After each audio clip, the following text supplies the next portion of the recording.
My parents didn't take us to fast food places when I was little. They thought they were an abomination.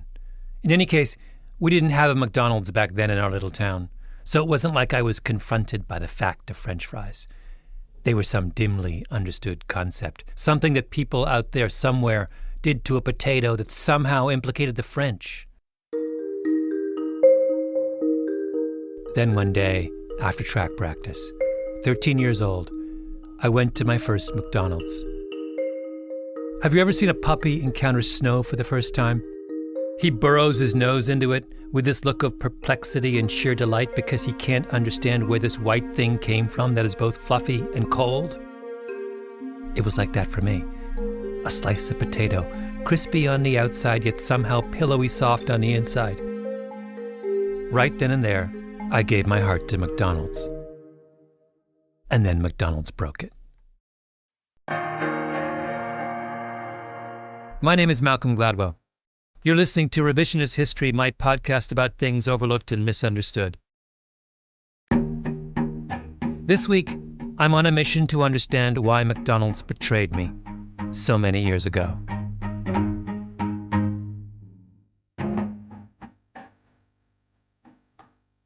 Our story begins in a nondescript office park in Foster City, California, just south of San Francisco, a place called Matson.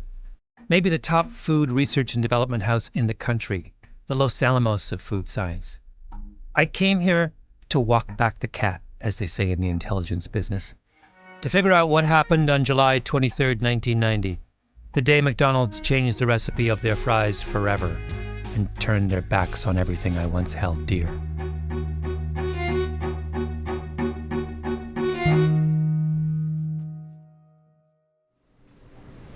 I'll go get another, some more. And then I'm just going to take the temperature down of the tallow. I said to Matson, make me some fries the old way.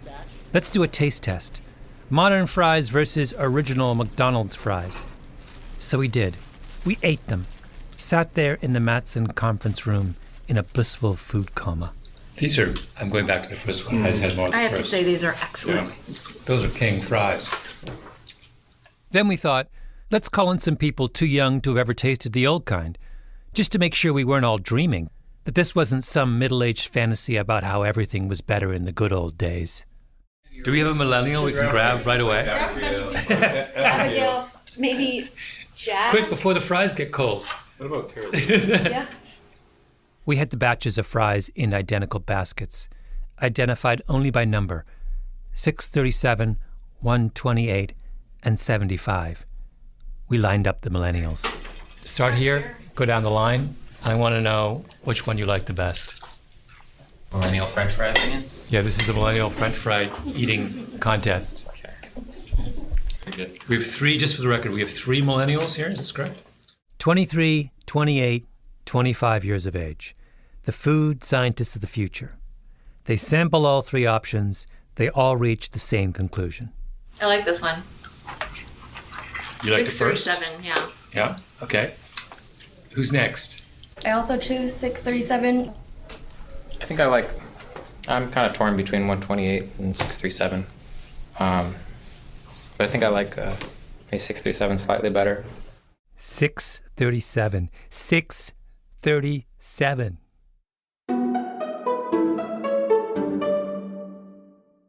I've had the great opportunity to make a lot of money and do something with it to help people. There was a time in America, a generation ago, when a man called Phil Sokoloff was a household name. My dad was just very intense, and he was a lovely person, but very intense. That's Karen Javich, Phil Sokoloff's daughter. It's hard to explain it. You have to experience it. I mean, the man that bought his business from him, okay, my dad would talk a lot. This guy would sit with my dad for hours, and this was an accountant. He knew so many people around Omaha, and he came to me. He said, your father is the most intense person I have ever met. Sokoloff started a business making corner bead, which is the metal bracing that you use when you install drywall. He noticed that it was really expensive, decided he could make it cheaper. And he just found this niche, that, just happened to make a lot of money, and he was very driven, and he knew he'd make a lot of money. But once he made his money, and then he sort of got tired of the business, and he knew he wanted to try and do something to help people. Then Sokoloff had a heart attack. He was 43 years old. And he was in good shape. The only thing he did wrong was he didn't eat right, and he had a high cholesterol. When you say he didn't eat well, what was he like before the... Yeah, he was thin. He always said he ate too much chili, he ate too much meat, too many fats. And the high cholesterol, though, also is genetic. He had heart problems in his family. He was really shaken by this heart attack. Yeah. Oh, this totally devastated him. Never, ever expected this to happen. And when you're 43, you think you're going to live forever. And this really changed his life, totally. Sokoloff's doctors tell him his diet and his high cholesterol levels put him at risk for more heart attacks. So he decides to do something about it, not just for himself, but for everyone. He starts a crusade.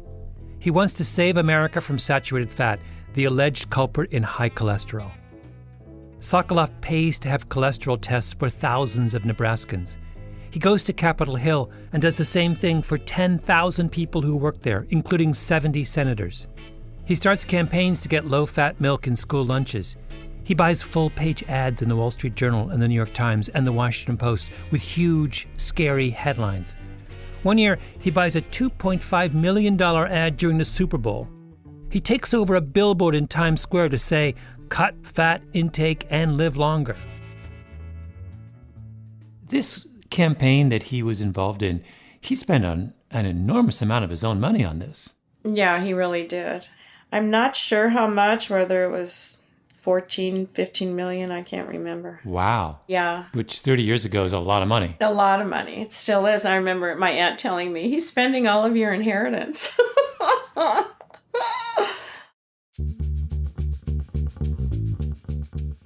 Sokoloff was on Phil Donahue, the nightly news. For most of us, cholesterol is a private affair, but an Omaha man has made it a public crusade, and he is spending a personal fortune going after what he thinks are the fountains of fat in America. The fountains of fat. Sokoloff goes to the source. He finds a way to personally lobby the CEOs of big food companies. Kellogg, Ralston Purina, Pillsbury. How on earth he got through, no one seems to know. When he called up some of these executives at big food companies, what was he saying to them? I mean, was he charming them? Was he browbeating them? Just curious about what kind of conversations were going on. Yeah, I think it was that he was eventually browbeating them. I hate to say that. I think he was charming at first, but then he got down to business, like, you need to take this product out of your cereal, or I'm going to, come forth with a big ad, and he did it. And he got them to take the product out. They were, I'm sure, very surprised. They called him, David and Goliath.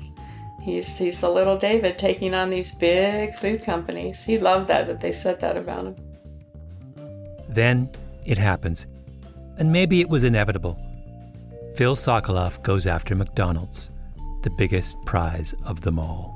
A full-page newspaper ad that ran in many parts of the country yesterday is giving new meaning to the term Big Mac attack.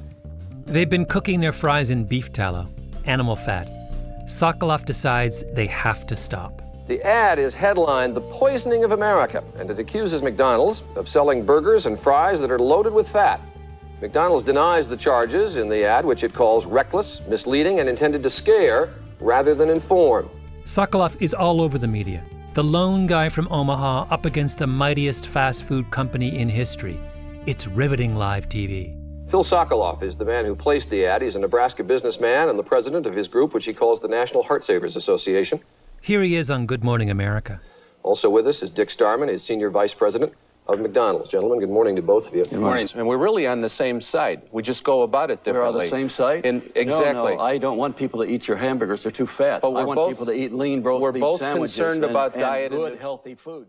America is watching, and mighty McDonald's and the giant killer from Omaha are going at it tooth and nail. Sokoloff shouts, "That's not true. Your fries are cooked in animal fat." The McDonald's guy gets flustered, tries to say something. Sokoloff doesn't let him finish. It's vegetable and They beef are 90 shortening. to 95% beef tallow. It's vegetable and that beef comes shortening. from your company. We do have it now. Yes, it's in but all what of you're our, feeding the people. It's in all of our restaurants. They just took out chicken skin out of their chicken McNugget 3 weeks ago. Tell them about Egg McMuffins. Tell them about the beef tallow and your French fries. Tell them about your... And on it goes. McDonald's calls in lawyers. They send threatening letters to newspapers, warning them not to run any more of Sokoloff's ads. But that just winds up Sokoloff even more. He loves a good fight. So he runs another round of ads. And finally, McDonald's surrenders. July 23rd, 1990. They quietly announce no more beef tallow. Just recently, I got in contact with Dick Starman, the McDonald's executive who went toe-to-toe with Bill Sokoloff on network TV. I wanted to know what happened inside McDonald's headquarters after Sokoloff came at them. Did they have a picture of him with a bullseye on it?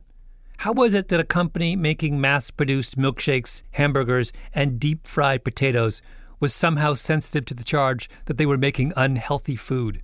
That kind of thing. He didn't want to talk. Maybe it's still a sore point after all these years. All we know is McDonald's gave in. They folded, and once they folded, everyone else did too. Wendy's announced they were going with 100% corn oil. Burger King said they would switch to cottonseed and soybean. I look at my dad as being a powerful man. And it was like, whenever I was with him, it was like I knew nothing bad would happen to me. He was just like, kept me safe. You know, I think girls tend to think that about their dads anyway. But he was powerful. Because this has consequences for all of us, I feel I have to go back to the beginning. It all starts with a man named Ray Kroc. He made his living selling the 5-spindle multi-mixer milkshake machine out of Chicago. And in 1954, he began hearing about a hamburger stand in San Bernardino, California. This particular restaurant, he was told, had no fewer than 8 of his machines in operation, meaning that it could make 40 milkshakes simultaneously. He couldn't believe that. He flew from Chicago to Los Angeles and drove to San Bernardino, 60 miles away, and sat in his car and just watched one happy customer after another drive up. He goes up to a blonde in a yellow convertible and says, "How often do you come here?" And she says, "Anytime I'm in the neighborhood." He realizes people are addicted. The next morning, he goes back and sits inside the kitchen, watching every move everyone there makes. The griddle man, the food preparer, everything done with military precision. And suddenly he has this vision of restaurants just like this all around the world. So he asks the 2 brothers who owned the place if he could buy their franchise rights. They said yes. Their names, of course, Dick and Mac McDonald. Now, why is Ray Kroc so smitten with McDonald's? Not because of the burger. The burger is fine, but it's not any different from burgers anywhere else. It's because of the fries. Ray Kroc can't believe how good they are. Golden brown, crispy on the outside, light and fluffy on the inside. Let me quote to you from Kroc's autobiography, the crucial passage. To most people, a French fried potato is a pretty uninspiring object. It's fodder, something to kill time chewing between bites of hamburger and swallows of milkshake. That's your ordinary French fry. The McDonald's French fry was in an entirely different league. They lavished attention on it. I didn't know it then, but one day I would too. The French fry would become almost sacrosanct to me, its preparation a ritual to be followed religiously.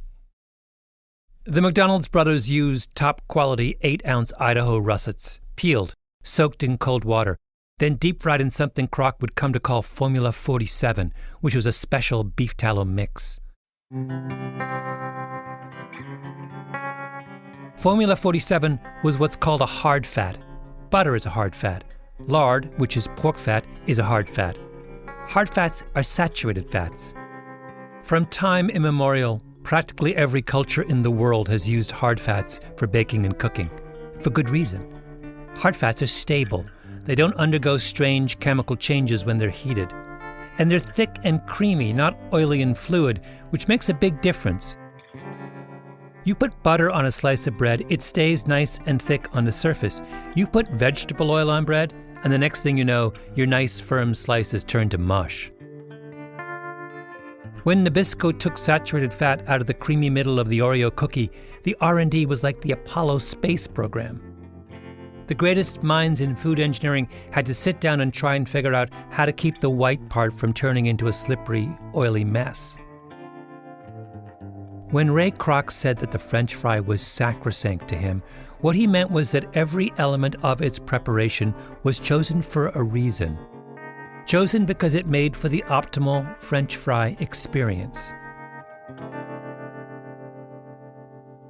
Kroc has a line in his autobiography where he talks about how the McDonald's brothers taught him never to cook French fries in fat that had been previously used to cook anything else, like fried chicken. Any restaurant will deny it, he writes, but almost all of them do it. But Kroc, he listened. And right from the beginning, he put his foot down. There would be no cross-contamination of the McDonald's cooking oil. That's someone who truly cares about French fries. That's the legacy he created under the Golden Arches. And then, all of a sudden, this random guy from Omaha puts a gun to McDonald's head and says, "Change or else." McDonald's challenge was to find a way to replace a hard fat with a liquid fat. And liquid fats are less than ideal in a deep fryer. That's problem number one. The first replacement oil McDonald's experiments with is a cottonseed and corn oil blend. But that turns out to be really high in something called trans fat. And it's not long before everyone realizes that trans fats are way, way, way worse for you than animal fats. It's not even close. So in 2002, McDonald's changes the oils again, cutting the trans fat in half. 6 years later, they have to switch yet again, this time to get rid of all the trans fat. Then there's a problem that vegetable oils aren't nearly as stable as hard fats. All kinds of nasty things happen when you heat them up. The deep fryer suddenly becomes a kind of witch's cauldron, spewing dangerous elements. There's a big cloud of electrons there, and it can react with the oxygen that might be present in the oil or above the surface. Gerald McNeil. He's Global Vice President for Fats, Oil and Nutrition for Lotus Croklaan, a big multinational. He's part of Big Cooking Oil. And that would start degrading the oil very rapidly. And certainly the breakdown products have a lot of aldehydes as a byproduct. And aldehydes, they attack the proteins and DNA, in our bodies. You don't really want to know what the current thinking is on aldehydes. Trust me. But in case you do, it's ALDEHYDES. Google that and the word scary. So while the big companies that are touting polyunsaturated oils and saying they're healthy, well, as soon as you put them in a fryer, it's the last thing you want to eat. Crazy stories went around the industry as the fast food chains struggled to figure out how to make these vegetable oil mixes work. Turns out that after a lot of frying, a kind of paint would form in the fryer. And what happens is it breaks down in the fryer, and then, fumes come out, and it goes all around the restaurant, let's say in McDonald's. And the surface of the furniture is sticky, because this stuff that they call a mist, comes out because of the breakdown products. The mist gets on everything, including the uniforms of the fry station workers, which creates a nightmare when the overalls have to be laundered.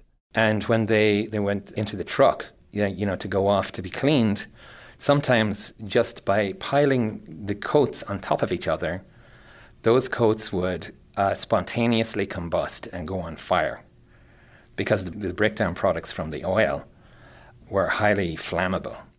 They would spontaneously combust.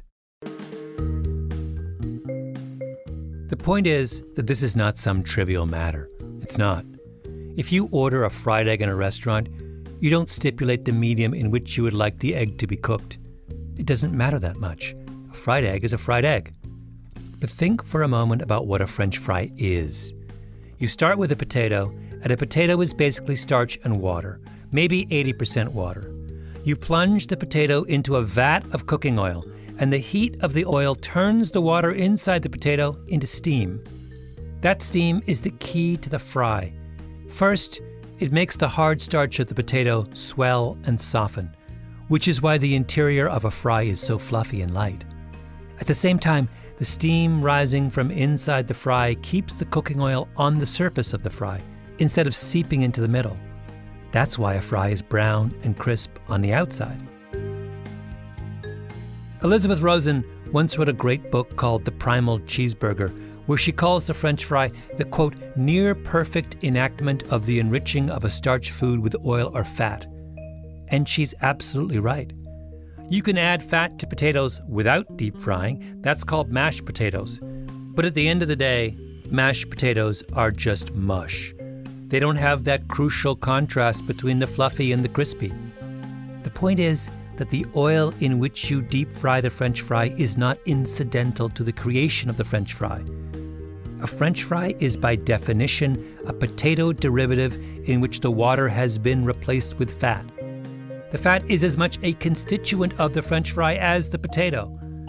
So when you change the oil in a French fry from hard to liquid fat, from saturated to unsaturated, you change the French fry. In 1990, McDonald's started serving us a different product. That's why I had to go to the food scientists at Matson. So we're here in what we call the Matson Food Lab, and we are getting ready to fry some French fries. And so we have a standard... When you walk into Matson, you think you're at an accounting firm. There's a lot of beige carpeting in a big, bland conference room. Then you go down the corridor and you see lots of people in white coats. You turn a corner and start to smell all kinds of strange things. All of a sudden, you're in a big kitchen with lots of little beakers and weapons-grade appliances. On the day I was there, they were testing some plant-based milk prototypes. They had them all out on the counter in little cups. I got to sample them. There was one in particular with a nut flavor that was kind of fantastic. Par-fried and non-par-fried. Yeah, and then beef tallow. Matson agreed to stage a taste test for me.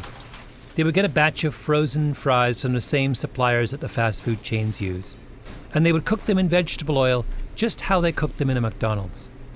They would also do a pre-1990 French fry, cooked in something as close as they can find to Formula 47. So I would get a chance to compare the contemporary French fry with something no McDonald's customer has tasted in a generation. So we have a standard food service 2-bay fryer. Do you know what temperature we're frying at, by the way? 360, 350. And what we've done in advance of you coming here is we've filled the bins with oil or tallow. That's Barb Stuckey, co-president of Matson. I met her years ago when Matson was running a contest to create the world's healthiest cookie. Stuckey's short, blonde hair, high energy. If she were a basketball player, they would say she's got a motor. Where did you get your tallow? And how did you choose your tallow? Very good question. We're going to taste some because we chose it because of the flavor. We wanted to kind of go back in time with you, so we tried to find the tallow that we thought had the beefiest flavor, which would be probably the closest thing to what McDonald's started with. So I sent Paulo to the local Mexican market right up the street, and we found a tallow there that has a really nice, rich, beefy flavor. Paulo is Paulo Beltran, who's going to be one of our fry chefs, along with another Matson specialist, Kathy Westphal. The fourth person in the room is Justin Shimmick, who runs the company along with Stuckey. We've gone old school with our tallow. Very old school, exactly. The plan is to use pre-frozen russet Burbank potatoes. They're a little lower in water content than other potato varieties, 77 to 80% water, which is a defense against sogginess. 3 batches. 1 batch fried twice in vegetable oils, just like the fries you get in McDonald's today. The second batch, a mix, fried once in vegetable oil, then a second time in beef tallow. And the third batch, old school, fried both times in beef tallow. The fries I tasted at 13, the ones that blew my mind. The first fry was 3 minutes. The first fry was 3 minutes. Yeah. It's hard to describe what the Matsonites are like. In one sense, they're foodies, although that word suggests a kind of sybaritic, slightly decadent approach to food, smacking their lips and tucking into something fantastic, and telling you about that time they had barbecue in Kazakhstan that was out of this world. That's not how the Matsonites talk about food. They're dispassionate, objective, oddly specific. When Stuckey, Shimmick, and I retreated back to the conference room to wait for the French fry samples to be cooked, Stuckey started talking about a restaurant she'd just eaten at. So I had a tomato soup last night that had rosemary in it, and the rosemary was so high, it tasted like a Christmas tree, the soup. And I couldn't eat it. And all I could think was, if we were in the lab at the bench top, all of my colleagues would have caught this, that the rosemary's too high. Wait, who you having dinner with? Friends. Oh, friends. Yeah. Did any of them have the tomato soup? Yes. And did they think the rosemary was too high? I don't think so. It's just like... The rosemary was so high that it tasted like a Christmas tree. Like a Christmas tree. That's so great. We weren't sitting for more than a few minutes when the door to the conference room opened. All right. Ooh, wow, look at this. Here we are. This is major excitement. The Matson chefs had the batches in identical metal mesh baskets. Each was identified only by number, 75, 128, 637. The taste test was blinded. We had no idea which fry was which. Okay. All right, I'm going to start with the... So 637. Ooh. As a sensory professional, we're not supposed to give anything away or say anything. I have a hard time doing this.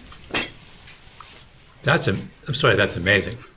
You're a bad sensory professional.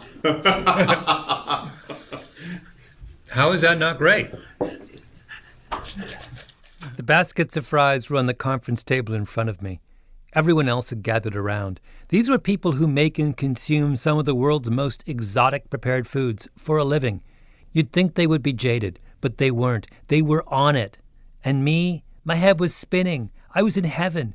It was all I could do to keep the rigorous objectivity necessary for a valid blind taste test. What are you tasting with the first one, 637? Texture on 637 is shatteringly crisp. It's amazing. Perfect French fry texture. It's loud. Yes. As you chew it, it's crunchy. Crisp, but there's no hole in the middle, and it's nice and fluffy in the middle. They're like perfect French fries. And they have a lot of flavor. All right, 75. How do you feel at 75, number 2? Nobody was interested in 75. They were oily, not crispy, almost sodden. Bland. Just meh. All right, next one. The surface is really porous. There's a lot of oil squirts out when you bite into it. 3 batches of fries, prepared according to the same exacting specifications, but 2 were entirely forgotten. And we didn't have to be told what kind they were. They were what the fast food world has been passing off as a French fry for the past quarter century. But the 3rd batch, 637, to die for. That was the old school fry, the kind of French fry that doesn't exist anymore. We have a big win for tallow, is what we're saying. Yep. There's so much going on here. Also, look at the color difference. Yeah, those look like fries. My heart is full of sadness again to think about how many millions and millions and millions of people around the world have never tasted that.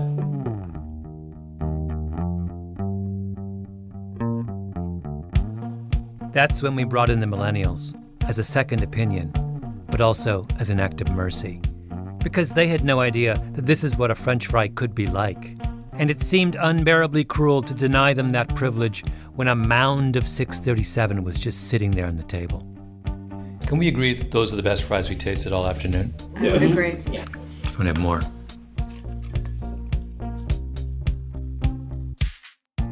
Now, do I hate Phil Sokoloff? I've thought a lot about this in the intervening years, and I've come to realize that I don't hate him for killing Formula 47. He could have bought a yacht and a big house in a gated community in Florida and played golf. And you know how I feel about golf. Instead, he took on McDonald's in an attempt to make the world a healthier, better place. My hat is off to him. It's really McDonald's that I blame. They were custodians of a French fry legacy. The fry was sacrosanct. Their own founder said so. And what did they do? They rolled over. Sold out their own heritage, as if how a French fry tastes was suddenly a secondary consideration. That's crazy. The only reason there was an argument about fries in the first place is that millions of people thought they were delicious. So what do? We made them not delicious. Wait a minute, I'm not done. It's worse than that. The original fries were sold in just one size, 2.4 ounces. You don't need any more fries than that. But nowadays, what's the large serving of fries at McDonald's? 5.9 ounces. More than twice as big as it used to be. So we've gone from the McDonald's brothers' original product, which gave us a modest amount of something sublime, to a large amount of something that tastes like cardboard. I remember going to McDonald's and having some French fries and going, oh, these don't taste as good because my dad had them changed the way they were made. But I think that's absolutely incredible that he did that. You know, he was made to do something huge. And, he did. He was amazing. Yeah. What did he say? You said that he got McDonald's to change the way they made fries, and the fries didn't taste as good. What did he say when you said that to him? Did you ever say that to him? Yeah, he just laughed. He agreed.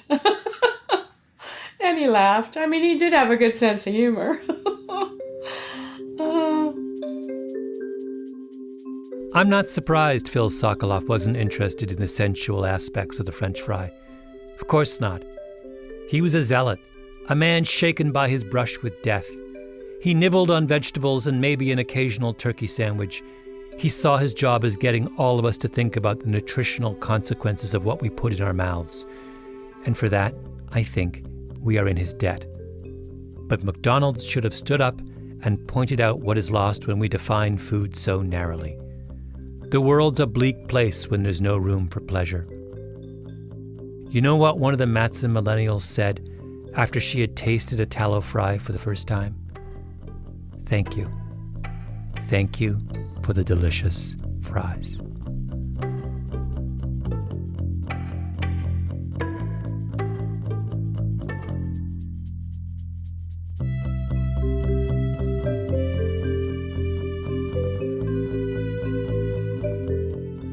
Revisionist History is produced by Mia Lobel and Jacob Smith, with Camille Baptista, Stephanie Daniel, and Xiomara Martinez-White. Our editor is Julia Barton. Flawn Williams is our engineer. Original music by Luis Guerra. Special thanks to Andrew Stelzer, who came with me to Matson. And as always, to Andy Bowers and Jacob Weisberg at Panoply. I'm Malcolm Gladwell. While I still have you, I want to remind you that Revisionist History has a website where we provide links to books and articles and videos of relevance to the episodes. Please check it out at revisionisthistory.com. For this episode, though, I want to give a special shout-out to two people whose work helped me a lot. One is Gary Taubes, who has been writing really provocatively about what we eat and what it does to us for a very long time. His most recent book, which I loved, is The Case Against Sugar. The other is Nina Teicholz, whose fantastic book, The Big Fat Surprise, Why Butter, Meat, and Cheese Belong in a Healthy Diet, was of enormous help to me in researching this episode. Thank you, Nina. Thank you, Gary. And to all those of you listening, I recommend those two authors to you wholeheartedly.